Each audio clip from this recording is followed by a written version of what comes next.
apresentar para vocês o meu tio, Marcos Sebastião da Silva. Eu estou aqui no escritório dele hoje porque ele escreveu um livro sobre a vida dele em alto mar. Ele é aposentado da Marinha e hoje vai nos relatar melhor sobre este livro, como foi tudo, como aconteceu. Boa tarde, Marcos. Boa tarde, Alessandra. É um prazer imenso ter você aqui no meu escritório. Ok. Quando foi, Marcos, que você ingressou na Marinha? Bom, para ser exato, foi na década de 70, 1972. Eu ingressei na Marinha de Guerra do Brasil, né?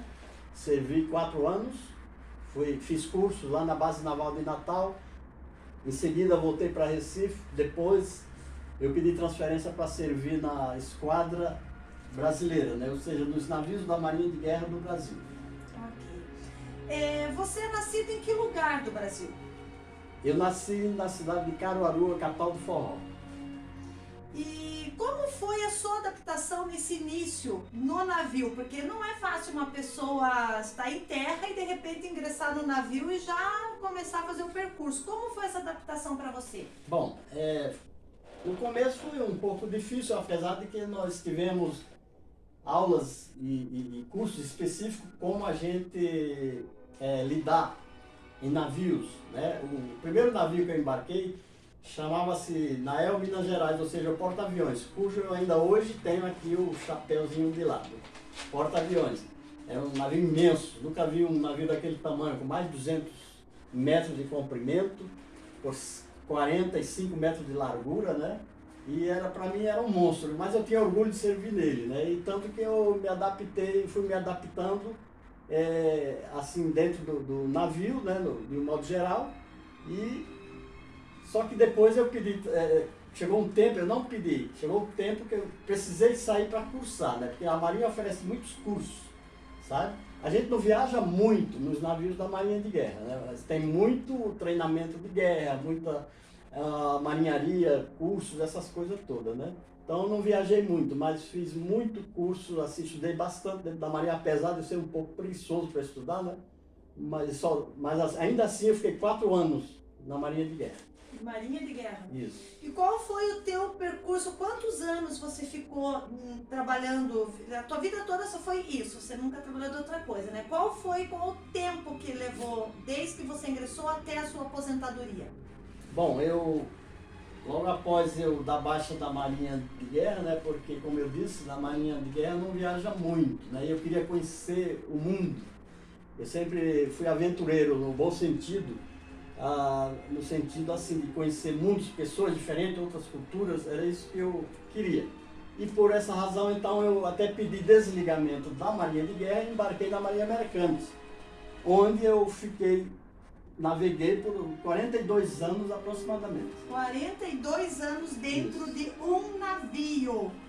Marcos, quantos países, você tem ideia, quantos países você conheceu nesse período? Bom, eu fazendo assim uma conta rapidinho assim, né, posso até dizer que foi um comparativo com o tempo que eu fiquei de marinha, né? Ou seja, dentro da Marinha de Guerra até me aposentar, que eu me aposentei 42 anos e conheci mais de 40 países também, então é uma conta que quase bate com outra, né? E, digamos assim, não posso especificar assim que país exatamente eu tive, porque foram vários. Agora eu fiz 2 voltas e meia ao mundo, né? Que para você saber o que é 2 voltas e meia ao mundo, você tem que ler o meu livro, que está aqui em Memórias do Velho Marinheiro, aí que eu especifico como fazer 2 voltas e meia ao mundo, né? Fora disso, eu conheci as Américas, desde a América do Sul, América Central e América do Norte, a Europa, né, com a Escandinávia, a Ásia e a África. Então, eu não conheci todos os países, mas conheci todos os continentes que nós conhecemos, né? Marcos, teve alguma situação perigosa que você pensou assim, hoje esse navio vai afundar? Aconteceu isso com você? Sim, até porque isso é uma constante na vida do marinheiro, né? Quando o navio deixa o porto brasileiro, digamos assim, aqui o mar está calmo, tranquilo, sossegado, mas dias depois, em alto mar, vira tudo, do nada. Principalmente se for navegar no Oceano Pacífico, né? Porque fala-se Pacífico, mas só o nome, porque o oceano mais perigoso que tem é o Pacífico. Então é bem assim, aí vem tempestades com ondas de 15, 20 metros de altura, e vem mar de través, mar de popa, vem tudo que é tipo de mar que afeta até a sensibilidade do velho marinheiro, né? E cai mesmo tudo da cozinha, Cai as panelas no tudo, não. chão, Cai o da quadro cozinha. do... Cai no convés, os contâneos no convés, quando o comandante diz assim, trapear tudo que vem mar grosso, aí a gente já fica na expectativa, porque o marinheiro vai trapear o que ele tem lá no convés que corre risco de cair na água, né? O cozeiro, no meu caso, que sou cozeiro do navio, eu vou trapear as panelas. Aí você me pergunta, o que é trapear? Isso. Então, até abrindo um espaço, trapear é uma forma que a gente fala de como amarrar, prender. Tem que sabe? amarrar tudo. Isso. Então, nós em cima de navio, o marinheiro em si, ele tem um linguajar totalmente diferente das pessoas em terra, né? Então, eu posso falar alguma coisa que você não entender. Então, Sim. por favor, me pergunte. Ok. E dá medo, você sentiu medo muito grande. Sim, porque eu penso assim, né? Que a gente, para ter coragem, tem que ter medo. É. Se você não tiver medo, você se perde mais cedo. Porque você acha que não tem medo, aí o perigo te pega, aquela consequência, aquela situação, e é mais trágico para você. Então você precisa ter medo, porque aí você vai enfrentar o perigo com cautela. Sim, vai. Até porque também, se falando de mar, o mar a gente não desafia, a gente respeita. É verdade. E teve momentos assim que você sentiu solidão, porque lá você fica tanto tempo, você ficava viagens longas, longe da tua família. Teve esses momentos que você sentia essa solidão, chegava a ser uma tristeza? Ah, sim, uma constância, sabe? Eu via até muitos colegas meus assim, a ponto de se jogar na água, né? Não era o meu caso, eu nunca pensei em me jogar na água. Teve muito isso. Mas eu via assim, companheiros que precisavam ser contidos, né? Até pelo próprio comandante, sabe? Fazer assim, tipo uma terapia, sabe? Uma conversação assim particular, porque acontece todas essas coisas, né? Porque é muito sofrida a vida do marinheiro. Não exatamente hoje, mas no meu tempo, na década de 70, era bem mais sacrificado. É um confinamento, né? Você fica fechado ali por um confinamento, tempo. Porque a gente só vê, por exemplo, mar e céu, né? Eu fiz viagem de 7, 8 meses, assim, saía de terra no Brasil e só ia ver terra no meu destino final, lá na Ásia, lá na China, lá do outro lado do mundo, na Austrália principalmente.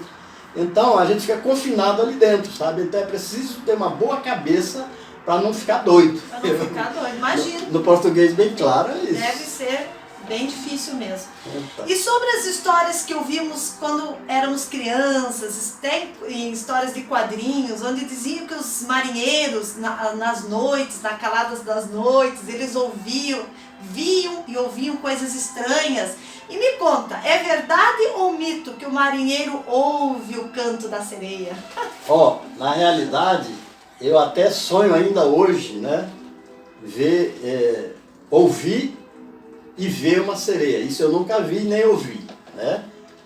Eu vi tubarão, eu vi baleias, né? Eu vi peixes gigantes, eu vi vários bichos assim, mas a sereia não. Porém, eu tenho alguns colegas velha guarda, assim, no meu tempo, lá atrás, que eles contavam histórias assim a respeito de sereia, sabe? Até chegava a conversar com a sereia. Então isso não é uma invenção, eles realmente, talvez não seria uma alucinação?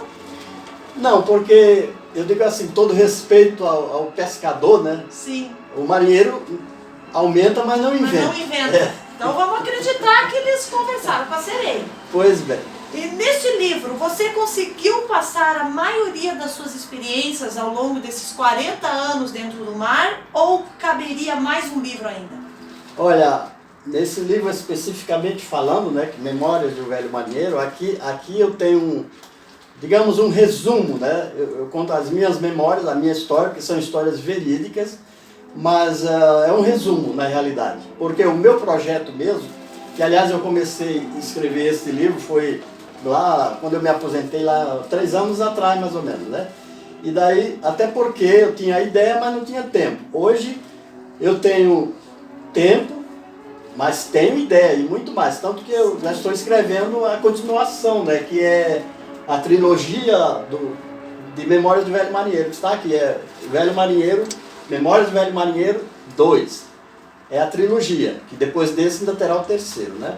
Isso aí é a continuação dessa história aqui. Então, por que a trilogia? Porque aqui eu vou contar em detalhes o que aqui está em resumo.